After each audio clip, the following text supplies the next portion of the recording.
homeless woman saved a puppy without knowing it belonged to a millionaire, and he fell deeply in love. Before we begin this story, let us know in the comments, where are you watching from? Enjoy the story. Emily was selling candy at a traffic light when she heard the screech of tires. A loud thud, followed by a desperate yelp. She turned quickly and saw a puppy lying on the street, shaking in pain. His little paws were twitching, and his eyes were wide with fear. Without thinking, she ran to him, dropped to her knees in the middle of the road, and picked him up like she was saving something more precious than her own life. "It's okay. I'm here, all right? I'm right here," she whispered, her voice shaky as tears blurred her vision. The puppy's small body trembled like it was made of paper. People stared. Some mumbled something about calling for help, but no one moved. No one did anything. Emily didn't think twice. She held the puppy close to her chest and started running. At the vet clinic, the receptionist gave her a strange look. Her clothes were worn, her hair pulled back in a hurry, the smell of the streets on her. Emily didn't care. She shouted, "He needs help, please." The vet quickly examined him. "His leg is dislocated. We'll need to stabilize it and give him pain medicine. It's serious, but he'll recover." The receptionist brought out a quote. $100, everything included. Emily was quiet for a moment. Then she reached deep into her backpack and pulled out a crushed little box, held together with tape. That was where she kept all the money she had saved for months by selling candy at traffic lights. This is all I have," she said, placing the money on the counter with trembling hands. "I'll pay." The receptionist counted it, surprised. "It's exactly the right amount. Do you need a receipt?" Emily gave a tired smile. "If I needed a receipt, I'd have a home." She sat down on a plastic chair and waited. Her stomach hurt from hunger, but she didn't care. At that moment, she knew she had done the right thing. Later, the vet came back holding the puppy. His leg was wrapped and he wore a protective collar around his neck. "He's going to be fine. He just needs rest and care for a few days." "Does he have a name?" she asked, gently petting his nose. There was a tag on his collar. "Bentley, and it has an address, 515 Park Hill Avenue. Emily's chest tightened when she heard that street name. It was far away and expensive. She couldn't imagine anyone actually living in a place like that. Even so, she picked up the puppy and started walking. 515 Park Hill Avenue looked like a palace disguised as a house. Tall gates, perfect gardens, cameras everywhere. Emily felt invisible standing there with her worn-out sneakers and torn backpack. She pressed the intercom. "Yes? Hi, I found a dog. His name is Bentley. He was hit by a car. I took care of him. This address was on his tag." The gate opened. Emily walked in, her heart pounding. A staff member led her down a hallway so bright and white she could barely look at the floor. When the office door opened, she saw him. Tall, serious-looking, wearing a perfectly tailored dark suit, but his eyes looked tired. And when he saw Bentley in her arms, they filled with a mix of relief and emotion. "Bentley?" He stepped forward, his voice choked. "Oh my God, I've been looking for him for days. I thought—" He didn't finish. He carefully took the dog. Bentley whimpered but wagged his tail hard when he recognized his owner. Brian looked at Emily with a mix of gratitude and disbelief. "Where did you find him?" She told him everything. The street, the accident, the rush to the clinic, the money she spent. "You paid for all of it?" he asked, confused. "I used my savings. Everything I made selling candy on the street." He frowned. "But why? Why would you do that?" "Because no one else did anything, and he was scared. I've been scared too, so I knew how he felt." Brian was silent. Then he stepped away and grabbed an envelope. He held it out to her. "This is for what you spent, and more." Emily didn't even look at it. "I don't want money. I just wanted to make sure he was okay." "Then, where do you live?" She hesitated, then answered with honest simplicity, "In an alley near 8th Avenue. It's safer than it sounds." Brian looked at her like she was a mystery. A girl who saved his dog, spent everything she had, refused money, and lived on the street. Something inside him shifted. "I have a small room in the back of the house. No one uses it. It's simple, but it has a bed, a bathroom, and a lock on the door." He took a breath. "You can stay, at least until Bentley recovers." Emily's eyes widened. "You want me to stay here?" "Just while he's healing. I trust you. And so does he." She looked at Bentley, already sleeping peacefully in Brian's arms, then at the envelope on the table. Her stomach growled, but she tried to hide it. It's a lot. I don't know. You don't have to decide now. Just think about it with care. I just want to give back what you did. Emily pressed her lips together, moved. No one had ever offered her anything like this before. A room, respect, gratitude. She lowered her eyes, struggling with her pride. If I stay, it'll only be for Bentley. Brian nodded. Of course, for Bentley.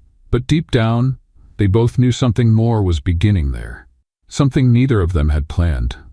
Emily woke up before sunrise. She still wasn't used to the soft mattress or the silence. The room was warm, the comforter softer than anything she'd ever touched, and still, she woke up with the same feeling as always, the urge to give something back. She got up quietly, tied her hair with an elastic she found in her bag, and went straight to the kitchen.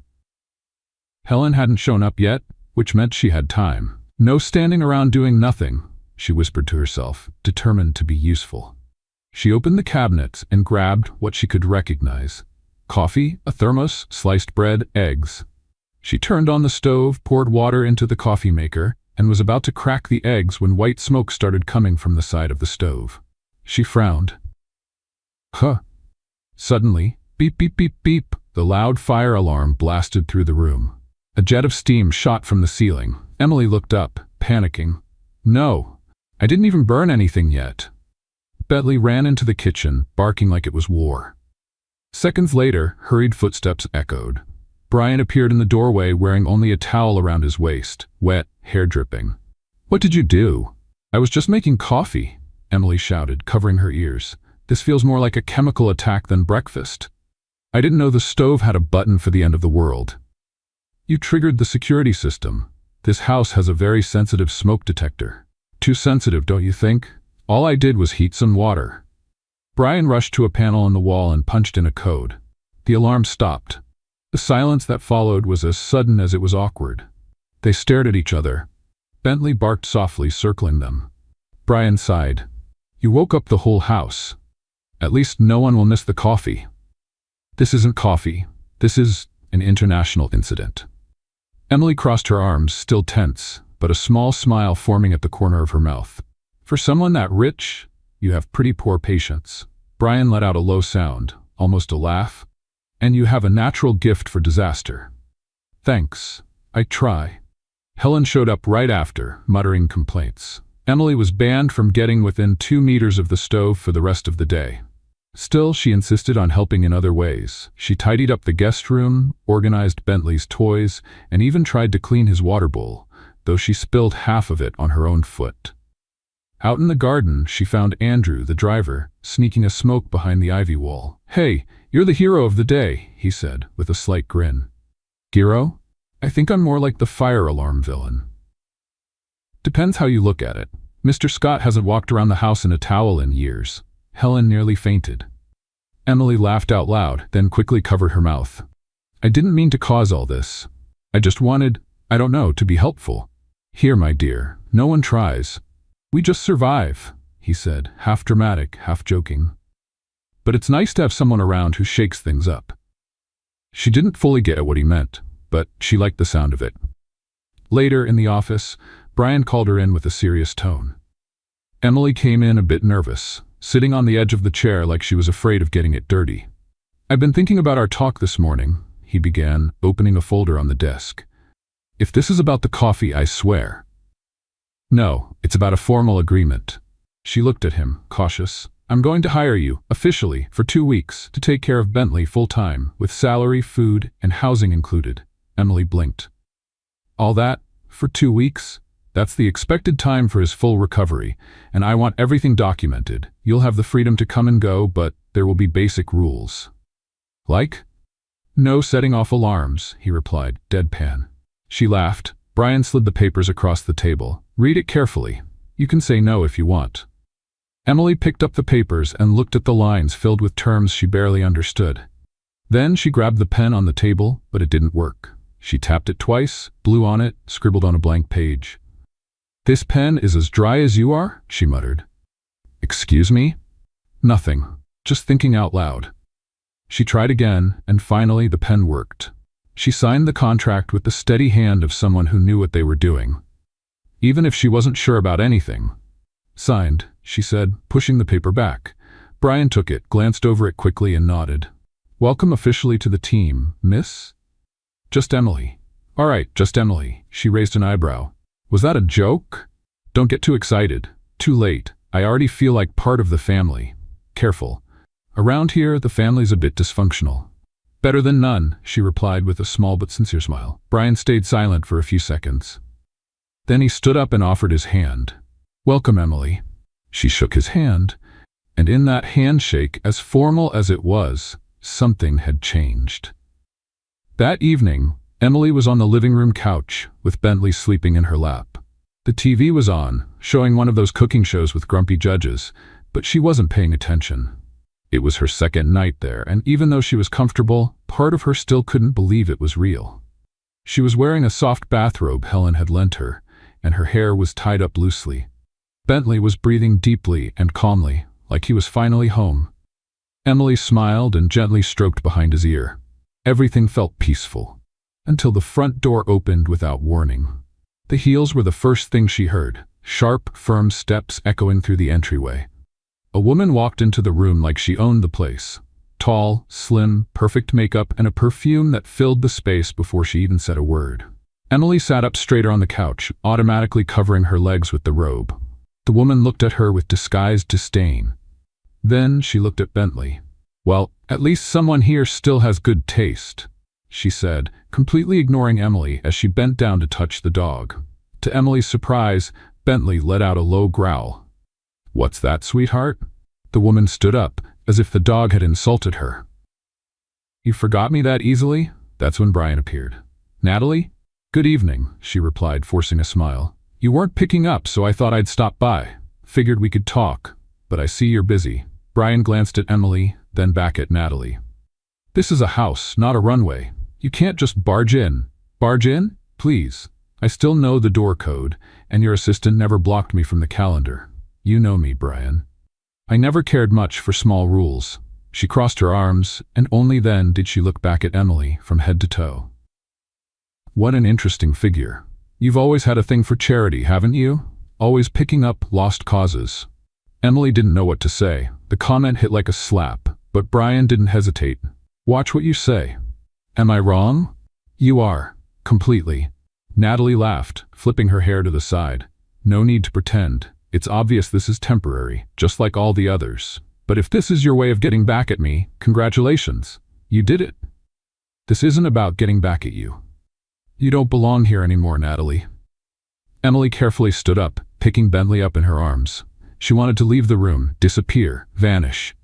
But before she could, Natalie took another step. You're really going to trade me for this? She gestured toward Emily. Some random girl wearing your robe? Emily swallowed hard. Brian, without looking away, replied, She means more than any of your appearances in recent years. Silence. Natalie stood there for a few seconds, like she was looking for something to say. Then, she forced a smile. This isn't over. She turned and left, the sound of her heels fading down the hallway. Later, the house was quiet. Emily sat on the edge of the bed, still in the robe, holding Bentley, who was fast asleep and unaware of anything. Natalie's words echoed in her head. Lost cause. This is temporary, some random girl. She knew the woman was just trying to hurt her, but it was hard not to let it sink in. She got up and headed to the door, planning to go to the kitchen for a glass of water. Walking through the hallway, she stopped when she heard a voice coming from the office. The door was slightly open. You always do this, Natalie. Always. It was Brian. He was on the phone. No, this isn't jealousy. You had your chance, and you threw it away over a stupid betrayal. Emily froze. I really tried to move on. I did. But you didn't let me. You'd show up at my house, my events, in my life, like I was something you owned. Silence on the other end of the line. Then Brian continued. You know why this still gets to me? Because you lied to me. And I blamed myself for a long time, thinking it was my fault. Maybe I still do. Emily took a step back, but the floor creaked under her feet. The door suddenly opened. Brian saw her standing in the hallway, eyes wide. Were you listening? She didn't know what to say. His expression changed. Were you spying on me? Emily tried to explain, but he was already walking toward her. You had no right. That was a private conversation. The door was open, her voice broke. Great, one more person digging through my life. Emily felt her face burn. She pressed her lips together, held Bentley tighter, and turned around. Maybe it was a mistake to stay here. Maybe it was, he said sharply. Emily went back to the room, her heart pounding. It had been a sudden impulse, but she knew that even if she tried to stay distant, she was already involved. And now, maybe she had gone too far. She threw her robe on the bed, grabbed her backpack, and started packing her things. She was leaving. It was the right thing to do. Before things got worse, Bentley started barking when he saw the backpack being closed. Emily knelt beside him. Hey, it's okay, all right? I just need to go.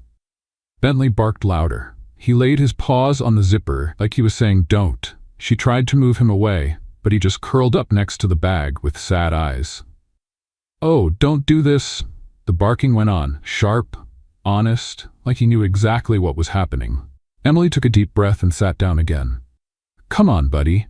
She gently ran her hand through his fur, and the dog nestled in her lap. And there, in the dark room, with her heart aching, she realized that leaving wasn't as simple as it seemed. The silence of the early morning felt heavier than ever. Emily sat on the edge of the bed for a long time, eyes fixed on the wooden floor. Bentley slept in a corner, curled up, but the soft barks that slipped out in his dreams sounded like small pleas for her to stay. She stood up slowly, trying not to make noise. Picked up her backpack, checked if her few clothes were still inside, her crumpled papers, and the small box where she used to keep money that no longer existed. Before leaving, she looked for a blank sheet of paper. She found an old planner in the nightstand and tore out one of the last pages. With a shaky hand, she wrote, "Thank you for everything, and I'm sorry for listening too much." She folded the paper in four, placed it on the desk, and took one last look at the room, at the blanket folded with care, at the lamp that now looked like a faded star. Bentley, as if he sensed something, opened his eyes and let out a soft bark.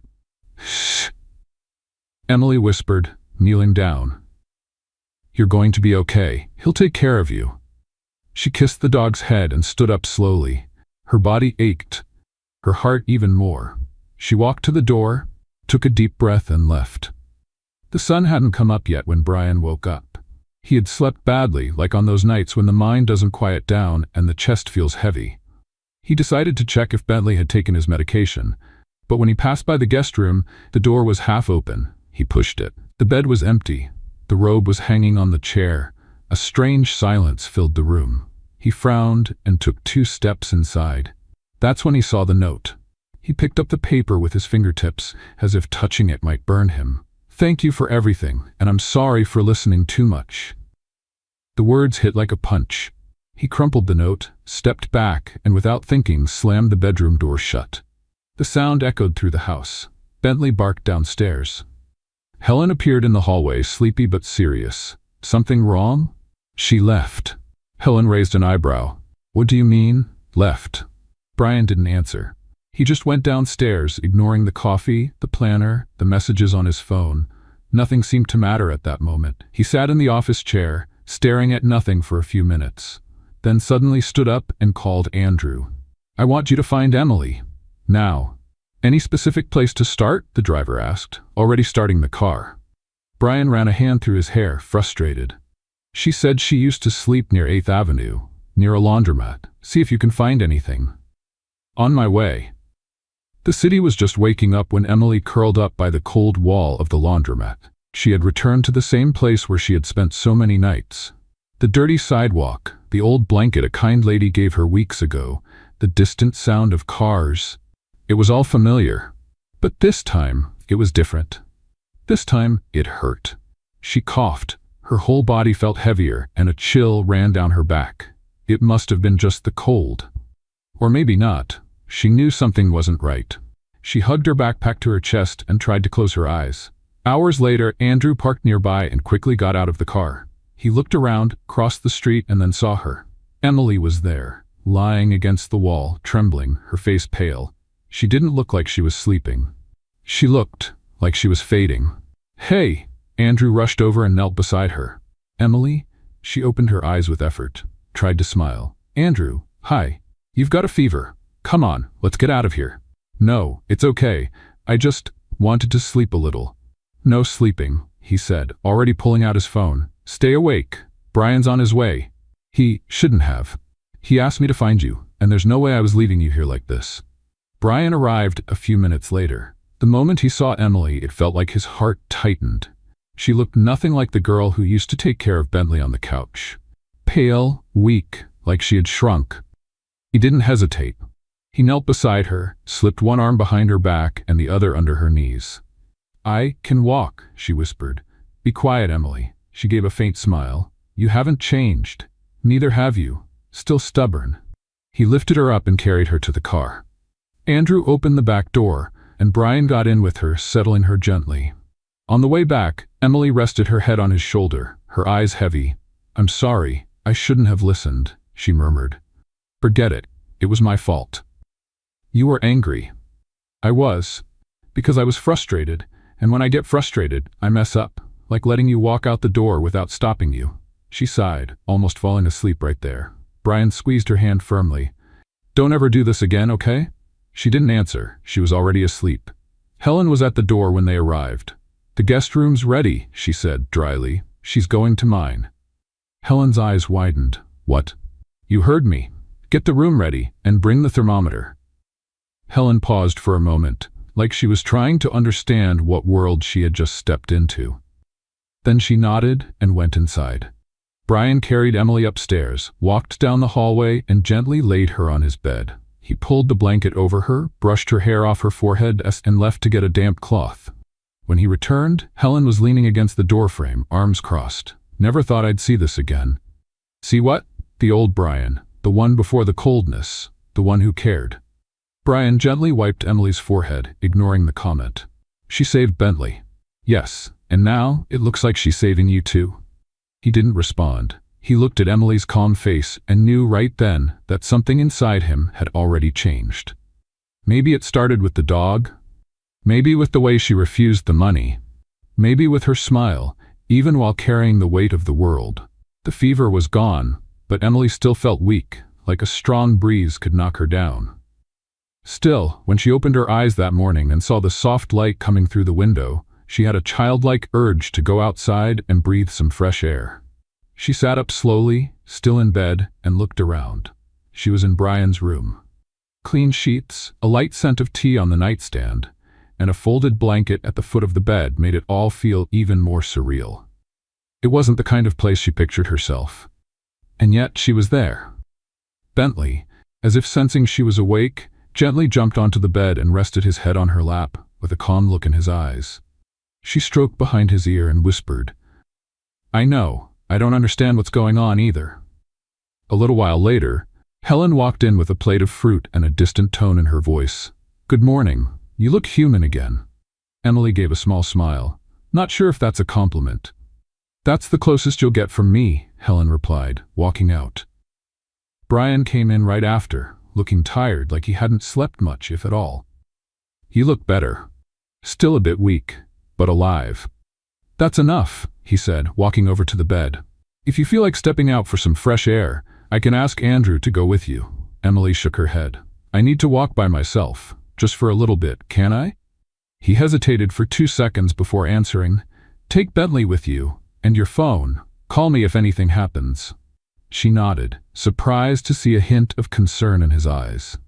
The neighborhood streets were quiet that late morning. Emily walked slowly with Bentley by her side, the leash loose in her hand and a light coat over her shoulders.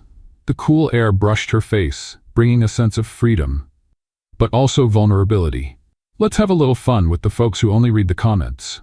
Type pizza in the comments. Only those who made it this far will get it. Now let's get back to the story. She sat on a bench in the small park, took a deep breath, and closed her eyes for a few seconds. She needed silence, clarity. But fate, as always, seemed to have other plans. Clara? The voice came from behind. Emily froze.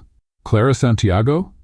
She opened her eyes slowly, turned her head, and saw an older woman with gray hair, dark sunglasses, and a shopping bag in her hands. I'm sorry, I think you've got the wrong person.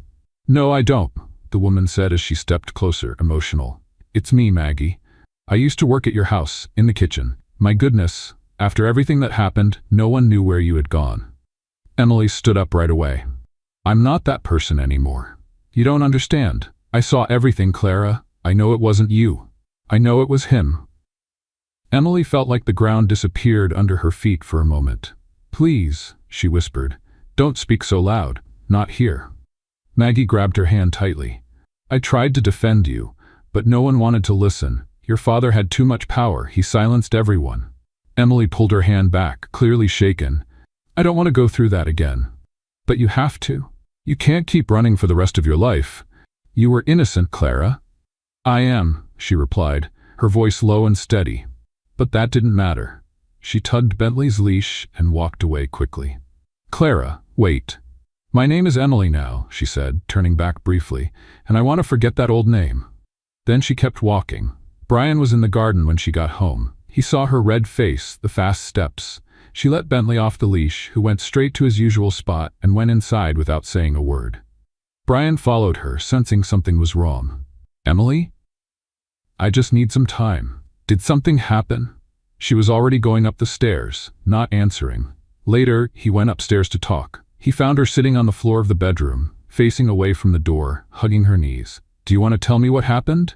I ran into someone, a woman who recognized me. Her voice was soft and shaky. She called me by another name, a name I've tried to erase from my life. What name? Clara. Clara Santiago. Brian walked into the room and closed the door gently. Do you want me to listen? She nodded. 2 years ago, I was the adopted daughter of a well-known politician, Samuel Santiago. Respected, admired by the media. On the outside, he looked perfect. On the inside, he was controlling. She looked up, her eyes now filled with held-back tears. He used my name in fake documents. He took money from a charity project we ran together. When it all came out, he blamed me. And since it was him against a 21-year-old girl with no proof, no support, no one believed me. Not even your mother? She stood by him, thought I was trying to ruin the family's reputation, said I was ungrateful, that I was being manipulated by jealousy. She wiped her face, nervous. I tried to explain, I swear. But everyone had already made up their minds. The media, my friends. I became the opportunistic daughter. I ran away with what I had, changed my name. I started selling sweets at traffic lights to survive. Brian listened in silence, sitting in front of her. He didn't say a word, just listened. I never told this to anyone. I just wanted to disappear, erase everything. Why are you telling me now? Because, for the first time since all that happened, I feel like I can trust someone, but I was also afraid you'd see me the way they did. Brian took a deep breath. I don't know who Clara was, but I know Emily, and Emily is incredibly brave. She let out a soft laugh, tears now falling. Don't say that. I don't feel that way. You saved a hit dog, turned down money, faced my ex-fiancé, faced me, slept on the streets, and you're still kind. If that's not strength, I don't know what is. Emily lowered her head. I just wanted to live in peace. That's all. And now? She looked at him unsure. Now? I don't know. I don't want to run anymore. But I don't know if I can face it all again. Brian moved closer, sat beside her, and held her hand firmly. I don't know what's coming next. But if you want, you don't have to face it alone anymore. Emily bit her lip, trying to hold back the tears, but couldn't. She leaned on his shoulder and cried quietly. Brian said nothing, but the way he held her, firm, careful, and unhurried, said everything. Later on, Helen passed through the hallway and saw the door slightly open. She peeked in quietly. Emily was sleeping, curled up on Brian's bedroom couch, and he sat in the armchair, reading a book, but keeping his eyes on her. Helen smiled to herself. Never thought I'd see this again, she whispered before walking on down the hallway. In the days that followed, Brian noticed that his once carefully planned routine had taken on a different rhythm, lighter, more unpredictable, and all because of her. Emily. She had no idea how much she threw him off balance, and that was exactly what made her so intriguing. He watched her quietly when she thought no one was looking, when she laughed alone at animal videos on the couch, when she sat on the floor to brush Bentley like he was a baby, or when she softly sang songs she didn't even remember the words to. Her simplicity disarmed him. No games, no masks, just Emily. And he was beginning to wonder how someone so real had gone unnoticed for so long. On Friday morning, she walked into the kitchen in a sweatshirt with her hair tied up, rubbing her eyes like a sleepy child. Someone messed with the coffee. Smells like a trap, she said, pointing at the thermos on the counter. Brian, who was reading and drinking coffee, looked up from the paper. I made it myself. No smoke, no alarm. So it's safe? Relatively. She smiled and poured herself a cup. Helen, who was sorting the silverware, shook her head with a dramatic sigh. Is this place a boarding house now? Emily laughed. If it is, just so you know, I'm not doing the dishes. Brian just watched in silence, a cup in his hand and something stronger growing in his chest each day. That afternoon, Emily decided to walk Bentley around the garden. The day was beautiful and she needed a break. She felt strangely at peace there, like that place belonged to her too now. That's when she heard a strange sound coming from the front gate. Cameras. Lots of them. And voices. There she is, she's right there, someone yelled. Emily instinctively stepped back, holding Bentley in her arms. A few seconds later, Helen came running from the side hallway, pale. Emily, quick, get inside. The press found out. What? Someone leaked that you're here. Probably Natalie. Emily froze. She did that? She's toxic and vindictive. Before they could react, the doorbell rang, and behind the glass, a familiar figure. Natalie.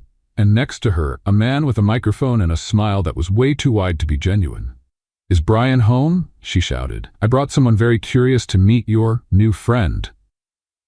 Emily's face burned. Brian appeared seconds later, walking firmly, expression calm. What's going on?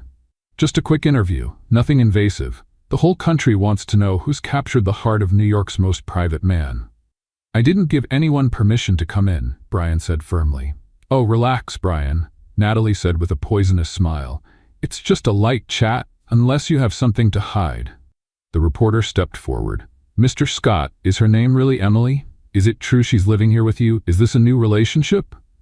Emily's knees went weak. It was too much. Brian suddenly paused. He looked at the reporter, then at Emily, and said without hesitation, Yes, we're together. She's my girlfriend. Silence. Emily couldn't breathe.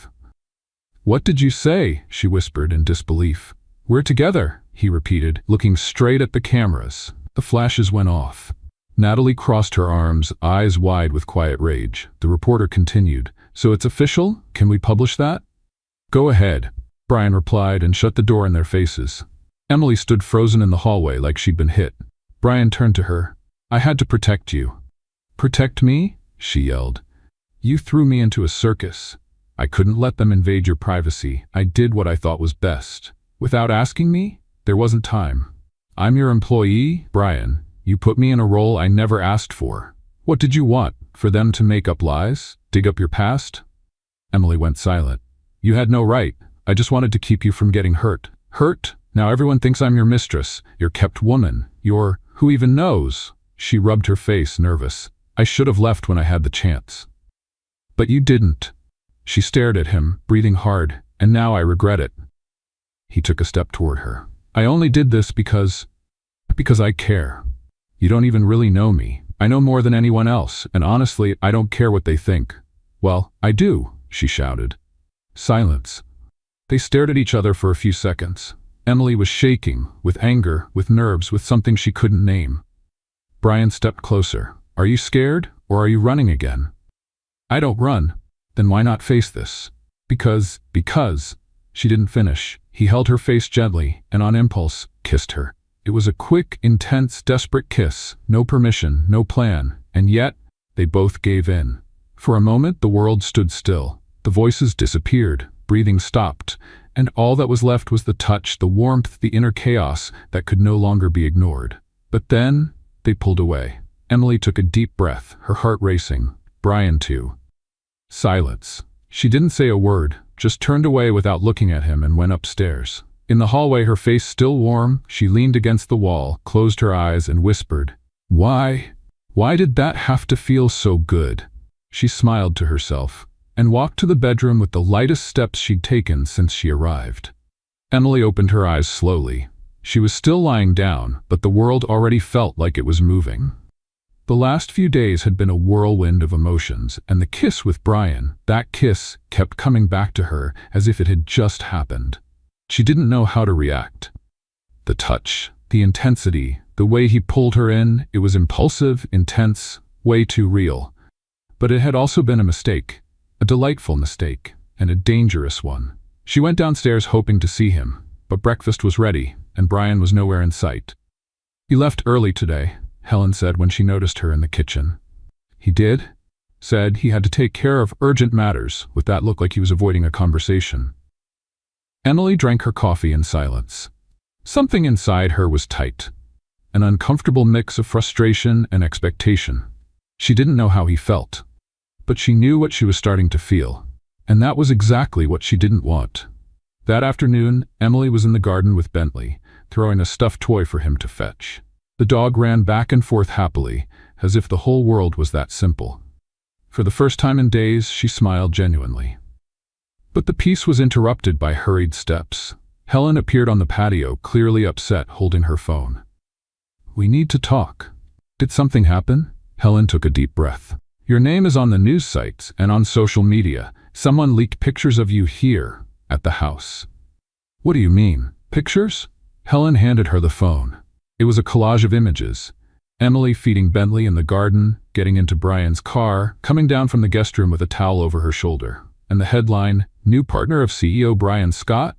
Who is the mystery woman living in the mansion?" Emily felt her face go cold. This is real? It is, and it won't stop here. The press is going crazy. "And there's more." "More?" Helen hesitated. Natalie came by. She brought a journalist. They're waiting at the door. Emily stayed quiet for a moment. "Do they know who I am?"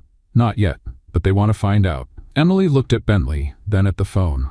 Her heart felt like it was pounding in her throat. "And Brian? Does he know?" "He's on his way." Half an hour later, Brian walked through the door, looking tense, his posture stiff. He nodded at Helen and went straight to the office, where Emily was waiting. "Did you see?" "I did. The press is already at the gate, and Natalie brought a tabloid reporter. I figured she might do something like this. She wants to destroy you, Brian." "I'm not the one she's targeting. It's you."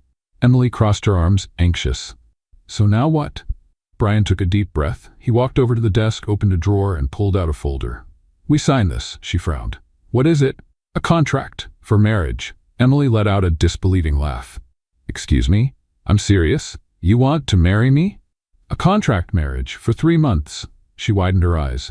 "Are you out of your mind? Listen, this isn't a romantic proposal. I'm not saying we're in love or pretending this is forever. It's an agreement, a temporary civil marriage.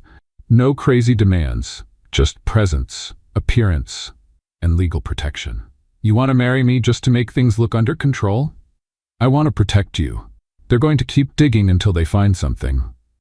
And if they learn about your past..." Emily looked away. That hurt more than she wanted to admit. "You're trying to fix this like it's a business issue?" "Because from the media's perspective, that's exactly what it is." She shook her head, trying to organize her thoughts. "And what else does this contract say?" "You'll have your own room, full privacy, no obligations other than a few public appearances with me. You're free to come and go. And of course, a symbolic salary. For your image." Emily looked at him stunned. "This is insane. I know. It's gonna look even weirder. We just suddenly get married like it's all staged. They'll believe it. It's better if it looks like a sudden decision than letting them make up something worse. And after the 3 months, we get divorced. No scandals, no problems at all." She stayed quiet. Part of her wanted to tear up that contract. But another part knew Brian was right. She had a choice to make, and if there was anyone truly trying to protect her, even in a strange way, it was him. "Did you sign it?" "Yes," Brian said, handing her the folder. She looked at the paper for a long moment, then picked up a pen. "This pen doesn't work. Blow into it. It's a favorite of mine." She blew, scribbled a little in the corner, and signed with a steady hand. "There." Brian reached out his hand. "Welcome to the most unlikely wedding of the year." She shook it, smiling softly. "I just hope it doesn't become the most talked about one." The next morning, the headline was everywhere. "Surprise wedding. Brian Scott confirms marriage to unknown heroine. She saved my dog and my heart." Emily almost dropped her phone when she saw it. "My heart?" She stormed into the office. "Brian, did you give an interview?" "I made a quick statement. You said I saved your heart. Poetic license? This is a contract, not a poem." Brian raised an eyebrow. "Would you rather I said it was just about the dog?" "I'd rather you stop surprising me." That would be impossible. Emily crossed her arms, trying hard not to smile. Helen showed up at the door with a tray. I just saw the news. So, are you two going on a honeymoon? Only if it involves ice cream and a remote control, Emily said dryly. Very romantic, Helen murmured. In the days that followed, things started to shift between them. The contract brought rules, but also a surprising sense of freedom.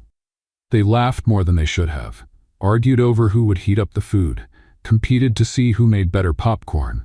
And at events, like Brian's foundation benefit dinner, the looks they exchanged felt too real to be fake. We're getting good at acting, she said once. Or maybe we're just being ourselves. Emily didn't answer, but she smiled. One rainy night, Emily walked into the living room wrapped in a blanket.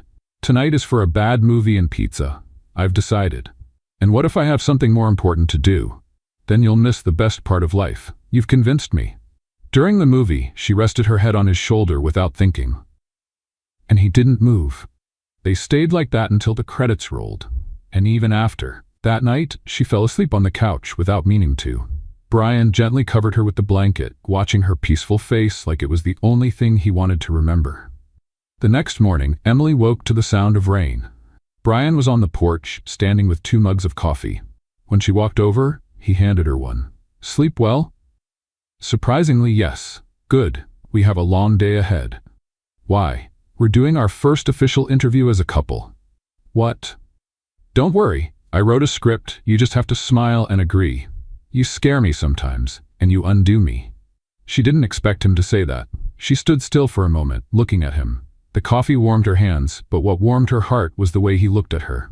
No contract, no plan. Just, Hun. Emily stepped closer. What if I start forgetting this is all pretend? Brian looked at her for a long time. Then maybe, it's working better than I thought. She looked away, smiling softly. That wasn't in the contract. I can write an amendment. Emily took a sip of coffee.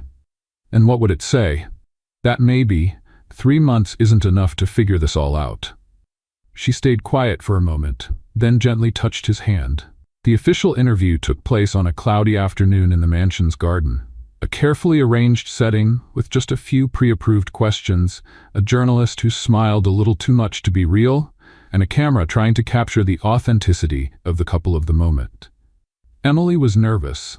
Brian, as usual, seemed in control. But she knew better. She had learned to spot when he pressed his fingers into his leg, when he swallowed hard before answering, and when he blinked more than usual. The image was calm, but the man behind it was something else. So how did you two meet? The journalist asked in a friendly, almost fatherly tone. Emily and Brian looked at each other. She answered first. I saved his dog, and I think in a way, he saved me too. Brian looked at her a second longer than he needed to, then added, Life has a funny way of working. Sometimes it brings 2 opposites together to show that no one has to be whole to deserve company. His answer felt more honest than anyone expected. Even the journalist stayed silent for a few moments. After the interview, Emily went straight to her room. She wanted to get away from the cameras, the makeup, the rehearsed words she used to hide what she was really feeling. She no longer knew what was real and what was just acting. She only knew one thing. Being around Brian was becoming dangerous and addictive. An hour later, he knocked on the door.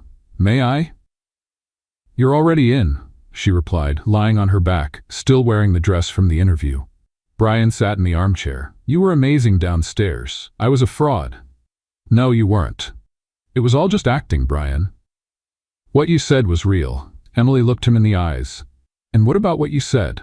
Silence. I didn't lie, he finally said, but I didn't say everything either. Then say it now. Brian took a deep breath. He looked down, then slowly lifted his eyes. You know my name. You know I'm the CEO of a billion-dollar company. You know I live here, but you don't know why I'm like this. Cold? Controlled? Reserved? Lonely? I noticed, she said with a slight smile. When I was 12, my mother died. Cancer. Fast, aggressive, devastating. My father never handled it well. He was a businessman, focused, strict, and when she died, he taught me one lesson. Weakness is an opportunity for others to destroy you. Emily slowly sat up on the bed, listening closely to every word. I was trained never to show emotion, to be the best, the fastest, the strongest. There was no room for pain, for doubt, for failure, and that took me far in business. But it pushed everything else away. Friends, relationships, real people. Even Bentley was my therapist's idea, an empathy exercise, she called it. Emily smiled gently. Did it work? It worked until he ran off and got hit by a car, he said with an ironic smile. And then, you showed up. She lowered her eyes. Brian, the truth is you throw me off balance. I don't know what to do with what I feel for you. I don't know how to make sense of it. That's why I get quiet sometimes, or act like a fool. She walked over to him and sat on the arm of the chair. I'm scared too. He looked at her, surprised. You? Scared to believe, to get attached, to think this might be real. Brian leaned his forehead against hers. What if it is? Emily closed her eyes. Then we'll have to learn to live without a script. The next day, Emily found a box at her door. Inside was a photo album, but it wasn't hers, or Brian's. It was his mother's, old photos, some faded, others more recent. Brian as a child, smiling next to a woman with kind eyes. A picnic, a vacation, a birthday with a homemade cake. She turned each page carefully, and at the end there was a note. I've never shown this to anyone, but now I want you to know the person who taught me how to love, before I learned how to hide. B. She held the note to her chest for a while. Then she ran down the stairs. She found Brian in the library, alone, typing something on the computer. Thank you, she said. He looked up. For what? For trusting me. For opening up. I'm still learning, and you're doing well. He smiled. The days that followed felt lighter. Something had changed between them. They no longer talked about the contract. They started acting like it was all real. Not because they had to, but because they wanted to. They cooked together, talked about TV shows, laughed at Bentley's antics, who now slept right in the middle of their bed like it was nothing. Helen watched everything quietly from a distance. Until one afternoon, while Emily was arranging flowers in the living room, Helen walked over with a thoughtful look. Can I ask you something? Of course. What do you feel for him? Emily was surprised. For Brian? Yes. She held the flower longer than she needed to. Then she answered, I think I got lost in him, but in a good way. Helen nodded. He's different now. Is that good? If it's because of you, it's wonderful. Later, Emily and Brian were invited to a charity event organized by an NGO that helped underprivileged children, one of the few causes Brian truly supported. During the event, Brian gave a short speech, praising the NGO's work and thanking everyone for being there. At the end, he took Emily's hand. And I'd also like to take this moment to thank the woman who's been my foundation these past few months. My wife, Emily. The room filled with applause. Emily blushed. But she didn't let go of his hand. Is this still part of the contract? She whispered. No, this is part of the truth. On the way home, in the car, Emily rested her head on Brian's shoulder. I'm scared of when the 3 months are over. Me too. What if it doesn't work out? What if it does? She smiled, her eyes slowly closing. Then promise me one thing. Anything. You're not going to hide who you are anymore. Not from me, not from yourself. I promise. And you? What? Are you going to let me be real too? Brian squeezed her hand gently. You're the most real thing that's ever happened in my life. The next morning, Helen walked into the living room with a tray and a suspicious look on her face. You two spent a lot of time in the garden yesterday, huh? She casually commented. Good conversation, Emily answered, trying to cover it up. Sure, Helen said with a smile. Just letting you know, Andrew is making bets with the gardener about when you two will fall in love for real. What? Oh, and there's a pool too. I bet on next weekend. Helen, Emily exclaimed, blushing. Don't judge me, dear. It's been years since this house had a good romance story. I'm just having some fun. Emily shook her head, but couldn't help but smile. Something told her that maybe even Helen was rooting for that. That night, Emily and Brian decided to take Bentley for a walk around the block. The dog had been restless all day, and they both wanted to clear their minds a little. The breeze was soft, and the sky was clear. They walked side by side in silence when Bentley suddenly pulled on the leash hard. Bentley, calm down, Emily yelled, but it was too late. The dog broke free and ran straight for a side alley. He's going to hurt himself again, she screamed, starting to run after him. Brian ran alongside her without hesitation. Come this way. He's heading for the back. They ran together for a few meters, dodging posts, fences, and parked cars. Emily tripped slightly, but Brian grabbed her arm before she fell. "Are you okay?" "I'm fine. Keep going." After a few minutes, they found Bentley standing by a trash can, panting but okay. Emily dropped to her knees beside him, hugging the dog tightly. "You're trying to give me a heart attack, aren't you, you rascal?" Brian crouched down beside her. He just wanted a little adrenaline. Next time, he can go by himself. They both laughed, still catching their breath. That's when Brian reached out to help her up. Emily took his hand. But as she stood up, he didn't let go. She looked at him, surprised. Their fingers intertwined, their breath still quick. The touch was firm but gentle, a simple gesture, and yet so full of meaning. The night after their walk with Bentley brought a sudden change in the weather. The sky, which had been clear before, was now covered with dark clouds. The wind was stronger, and the air carried the familiar scent of a storm about to break. Emily woke up feeling uneasy. Everything in the house felt too quiet. Even Helen didn't make her usual comments when bringing breakfast. Andrew, meanwhile, hurried through the halls, speaking softly on the phone. Something was different. Brian appeared only later in the morning, quieter than usual. "The storm's going to get worse in the afternoon," he said, watching the sky from the porch. "Weather or mood?" she joked, trying to ease the tension in the air. He forced a smile but didn't respond. Emily approached slowly. "What happened?"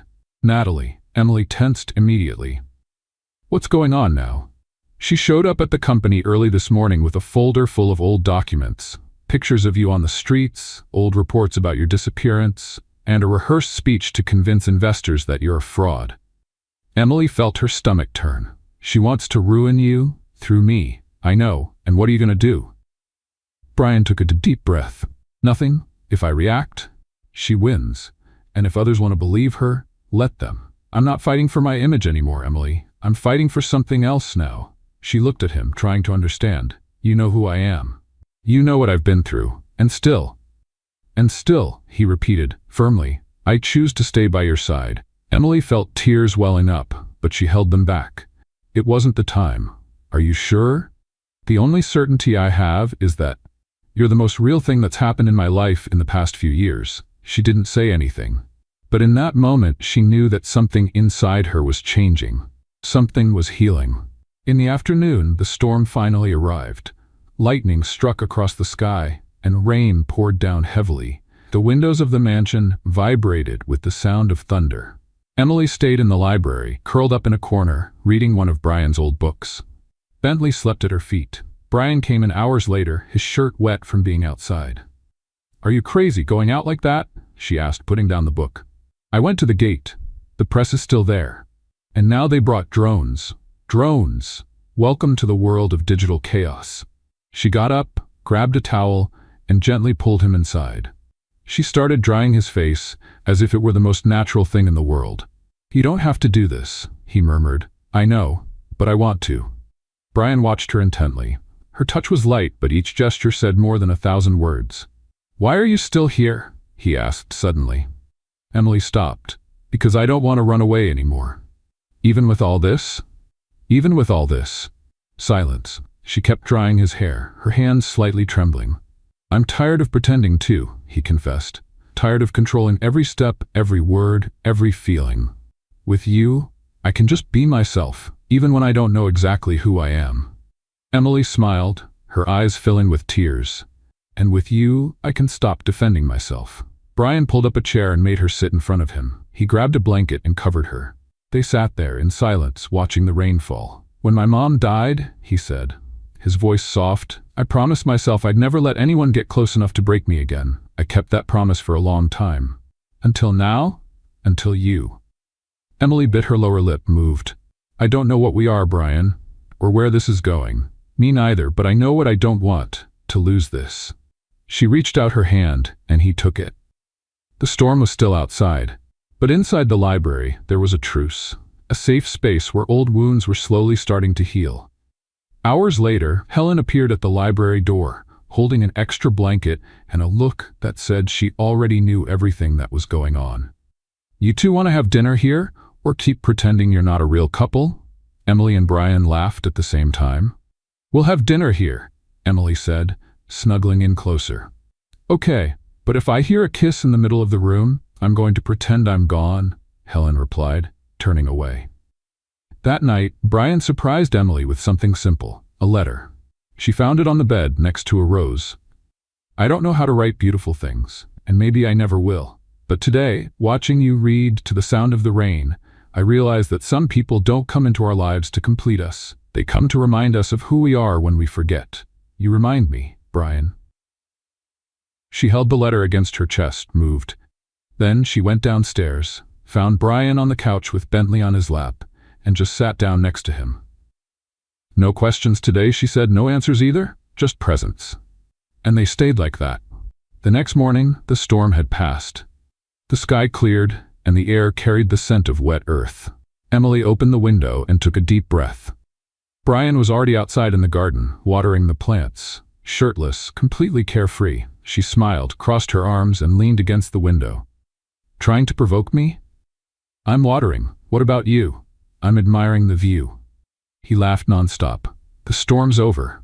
Yeah, outside and inside. She went down and joined him. She grabbed the hose and started helping, even though she didn't know anything about gardening. Do you know what you're doing? No, but I'm trying. That goes for both of us. They exchanged glances and laughed once again. Later, Andrew showed up with a cardboard box. This came for you. No sender, but I think you'll want to see it. Inside the box was only a black envelope, and inside the envelope, a photo. Emily recognized it immediately. It was a photo of her, still on the streets, sitting in an alley with Bentley before the accident, and on the back a handwritten note, "Truths always find a way to surface." A chill ran down Emily's spine. Brian took the envelope from her hands and read it. "Natalie, what do we do?" He took a deep breath. "Nothing." "How come? We don't give her the power to control anything anymore. What if she goes to the press with this? Then let her come. We have nothing left to hide." Emily nodded, but something strange began to grow in her chest. The storm may have passed, but maybe the biggest test of all was yet to come. The photo stayed on the living room table for hours. Emily walked by it countless times, as if ignoring it could make it disappear. But the image was too clear. Her, sitting in an alley, thin, exhausted, with Bentley wrapped in a torn blanket on her lap. And the phrase on the back burned like a warning. Truths always find a way to surface. Brian tried not to push, but she knew he was paying attention, more than ever. "Do you want to talk about it?" he asked while they ate in silence that night. Emily took a few seconds before answering. "Not now, but tomorrow." Brian nodded, and kept his promise not to press. The next morning, Emily woke up before the sun. She quietly changed clothes, took the note she had written by hand, and left it on the pillow. It wasn't an escape. It was just a need for clarity. She left alone. She walked for several blocks until she reached the subway station. Her destination, Maggie's house, the woman who had recognized her in the square. The only person, years ago, who had quietly extended a hand when everything had fallen apart. Maggie greeted her with a sweet smile and a long hug. "I thought you wouldn't come back." "I needed to think." "And now?" Emily looked around. The house was modest, but full of memories. Old photos, porcelain cups, hand-embroidered pillows. "I want to face this, everything, for the first time. Are you ready?" Emily took a deep breath. "I am." By late morning, she called Brian. "I need to show you something, and tell you everything, but I need you to come here, alone." Brian didn't hesitate. Less than half an hour later, he was knocking on Maggie's door. Emily was waiting for him, her eyes calm, and a brown envelope in her hands.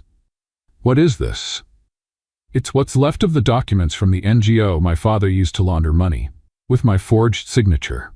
She handed it to him, and Brian slowly opened it. Photos, receipts, copies of transfers, manipulated reports. "Maggie kept all this? She tried to protect me back then, but she was threatened and kept silent. Now she wants to make things right." Brian looked at Maggie with respect. "Thank you." She smiled humbly. "I just did what I should have done before." Emily turned her gaze back to Brian. "Now you know everything. There's nothing hidden anymore." He held her hand tightly. "And none of that changes who you are now. It just confirms the courage you've always had." Her eyes filled with tears. "Do you still want to stay by my side?" "I didn't leave by accident, and I won't stay out of convenience. I stay because I want to, because I choose to. She lowered her gaze, moved. For the first time in years she felt light. Then it's time to go back, he said, pulling her close, because we have one more truth to show the world. In the afternoon, Brian called a surprise press conference at the company's headquarters.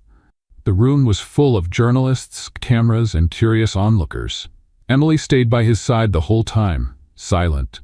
Brian stepped onto the stage with an envelope in his hands. I'm here today to protect something more important than any contract. The truth. There were murmurs. Cameras adjusted. In the past few days, rumors have circulated about my wife, he looked at her firmly, and her past. Rumors planted, manipulated, and distorted by people who refuse to accept that change and overcoming challenges are real. He raised the envelope. This material contains proof that Emily was a victim of a scam, that her name was used by someone who should have protected her, and yet she faced life with dignity, never seeking revenge. A buzz filled the room. And if she's by my side today, it's because I chose to stand by someone who has more character than many who know palaces, but don't know what home is. Emily felt tears stream down her face. The press applauded. But more than that, she saw something in the faces of the people there. Respect. That night, back at the mansion, Helen placed a cake on the table with a handwritten note. Congratulations for defeating the past with the truth. Now, just admit the rest. Helen. Emily laughed, wiping away her tears. She's smart. Smarter than all of us put together. They sat at the table, side by side, not saying much. Sometimes silence was more valuable than words. Then Brian turned to her. The contract ends in a few days. I know. And us? Emily took a deep breath. I don't know what to say. Then let me say it first, he held her hand. I don't want this to end. I don't want you to leave. I don't want to pretend anymore that what we have is temporary. She looked at him. So what do you want? I want to try, for real. No clauses, no deadlines, no letterhead. She smiled, tears in her eyes. Me too. Is that a yes? That's a come with me. Brian pulled her into a hug, and they stayed there for a long time, embraced, feeling that, at last, what had been improvised had become a choice. Outside, Andrew and Helen were watching from the kitchen window. So? Andrew asked, sipping his coffee. I bet they'd confess before the contract ended. I won, Helen said triumphantly. And what did you bet? You'll wash the dishes for the whole week. Andrew grumbled. I knew this romance was going to cause me trouble, Helen laughed. Totally worth every dirty dish. Later in the bedroom, Emily looked out the window as the moonlight softly entered. Brian approached from behind and hugged her. Can I tell you something? Of course. For the first time, I feel whole. She smiled, still looking at the stars. I do too. And I don't want this to be the end of anything. Me neither. Brian kissed the top of her head. Then let's make the next chapter, the beginning of everything. It was as if time had stopped. Since the press conference where Brian revealed the truth to the world, the days passed by quietly and peacefully, as if the universe had finally decided to give the couple a break, who had lived for so long between mistrust and scars. Emily woke up every day with a calmer heart. Not because everything was solved, but because now she knew she didn't have to run away anymore. She didn't need to hide. And, most importantly, she didn't need to pretend. Brian had also changed. It was visible. His steps were less hurried. His eyes, which used to be so cold and calculating, now lit up when they met hers in the morning. He had allowed himself to be someone other than the CEO. And that, to Emily, was the greatest sign of love he could offer. The contract between them had expired 2 days ago. But neither of them mentioned it. Neither of them felt the need to bring it up. Because when something stops being an agreement and becomes a choice, it no longer needs to be discussed. It just needs to be lived. That afternoon, Emily received a note. It was on the pillow of the chair where she liked to read. Today, at 7 p.m., meet me in the sunroom. Wear something that makes you feel like yourself, B. Emily read it 3 times, her heart racing with each read. Helen showed up minutes later with a dress in her hands. A soft blue, light, with a flowy fit that seemed to float on the body. He asked me to leave this for you. Did he pick it? He just said, something that matches her. And I'm an expert at that, Helen replied, winking. Emily smiled, feeling butterflies in her stomach. She had no idea what Brian was planning, but something inside her told her that tonight would change everything. At 6:59 p.m., she went downstairs. Helen and Andrew were waiting for her in the hall. "He's out there." "Go," said Helen, adjusting a loose strand of her hair with a motherly smile. "You look beautiful, Emily," added Andrew, visibly emotional. She took a deep breath and went. The sunroom had been transformed. Small lights hung from the trees like stars. Petals were scattered across the floor. A soft piano tune played in the background, and in the center, a circle of candles formed a path to Brian. He was there, standing, wearing a dark suit, but with the most open and sincere eyes she had ever seen. Emily walked slowly toward him. "Brian, shh. Wait, let me speak." She nodded, swallowing hard. "When you came into my life, everything I knew was turned upside down. You messed up my routine, my control, my logic, and I fell in love with that." Emily felt tears welling up. "I fell in love with your courage, with the way you see the world, even after so much pain. I fell in love with every no you gave me, with every silence full of meaning. I fell in love with the way you take care of Bentley, and most of all, with the way you taught me to take care of myself." He took a deep breath, pulled out a small box from his pocket, and kneeled. "I don't want to live calculated days anymore, or relationships with expiration dates. I want the unpredictable. I want the silly arguments, the bad coffee, the awkward jokes. I want you, Emily." She brought her hands to her mouth, already crying. "Will you marry me?" Emily dropped to her knees in front of him and hugged him tightly. "Of course I will. I've wanted to for a long time, even before I knew I wanted to." He laughed, emotional, and slid the ring on her finger. A simple ring, with a small stone in the center, but with a sparkle that seemed to hold everything they had lived through. "So it's official," she said through tears. "Now it's for real." "It always has been," he replied before kissing her. The wedding happened 3 weeks later, simple, intimate, perfect. The ceremony took place in the mansion's garden at sunset, with lights hanging and white chairs. Helen organized everything masterfully, and Andrew, emotional, was responsible for bringing the rings, with Bentley trotting beside him wearing a tiny tuxedo. Emily entered in a light dress, her hair loose, and a smile so genuine that even the sky seemed to stop to watch her pass. Brian waited for her at the altar, his eyes full of emotion, wearing the same suit from the night of the proposal, because, according to him, that suit had brought him luck. The vows were spontaneous, sincere. "You saved me," said Emily. "Not from the street, not from the past, but for myself. You reminded me that I could still be loved." "And you healed me," Brian replied. "You showed me there's life beyond control, and that love is losing the fear of falling." They got married to applause, tears, and smiles, and the kiss at the altar was everything a fairy tale ending should be: long, emotional, and full of unspoken promises. At the party, Helen gave a speech that brought both laughs and tears. "I never imagined I'd see this man in love. But if there's anyone who could melt his ice, it's this woman with a hurricane soul." Andrew added, "And if I had known that a run-over dog would bring all this, I would have bought another just to do it again." Everyone laughed. Even Bentley barked at just the right moment. Later, away from prying eyes, Emily and Brian sat on the garden swing, still in their wedding clothes, barefoot, their hands intertwined. "And now?" she asked, eyes closed. "Now, we live. Together. Always. Even when I'm mad. Especially when you're mad, and when the world tries to bring us down, we hold on tight, like now." Emily rested her head on his shoulder, feeling the night breeze brush against her skin. "I like the sound of that. I liked you a lot more." They laughed, and that night, with the scent of flowers and the distant sound of music, Emily was certain of something she never dared to believe. She hadn't just been saved, she had been chosen, and even more importantly, she had chosen too. What did you think of Emily and Brian's story? Leave your thoughts in the comments. On a scale from 0 to 10, what rating would you give this story?